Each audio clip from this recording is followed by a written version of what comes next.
So I took a studio art class in college that pretty much changed how I would think about everything. That class gave me the permission to take up space, to exist in places that I didn't think I'd deserve to be in. I didn't really know this at the time, but looking back, taking that class changed everything. Forever. When I was in this class, one day I walked down the hall to this graduate student whose work I deeply admired. I'd been studying his work for a long time at a distance for months, quietly, almost obsessively. It wasn't weird, and it took me a long time to build up the courage to talk to this dude, and it was about his artwork. Now, listen. Looking back, this is honestly kind of ridiculous how scared I was to talk to this guy about his work, but at the time, that was probably one of the most vulnerable things I could have ever done, is talk to somebody about my art. And let me tell you, this guy was prolific. He made paintings and drawings 8 to 10 feet tall, pieces that swallowed the entire walls of his studio.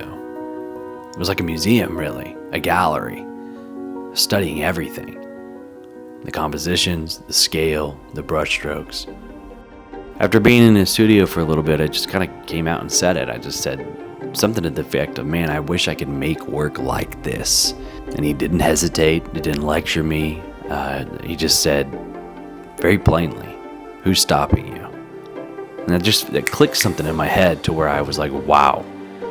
It's so simple, it's so profound. But in essence, I was stopping myself from being ambitious, doing anything beyond something that I was comfortable with already. I had been running up against a wall my entire life in that point, creatively speaking.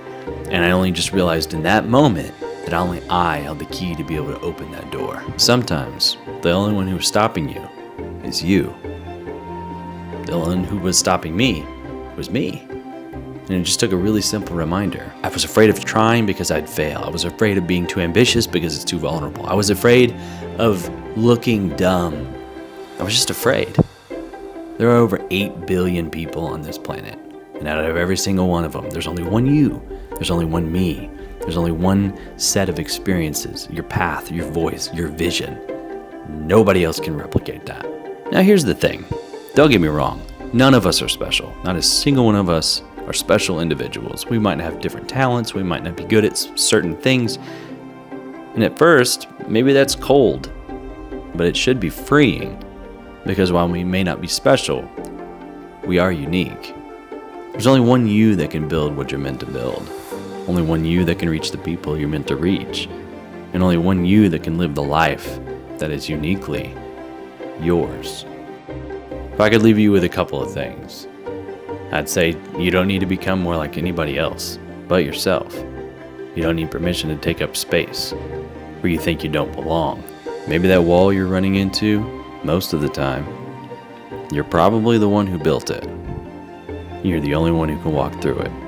This is something I want my kids to understand as early as they can in their life. So be you, be real, be unapologetic. After all, there's over 8 billion people in the world. Why not make it count?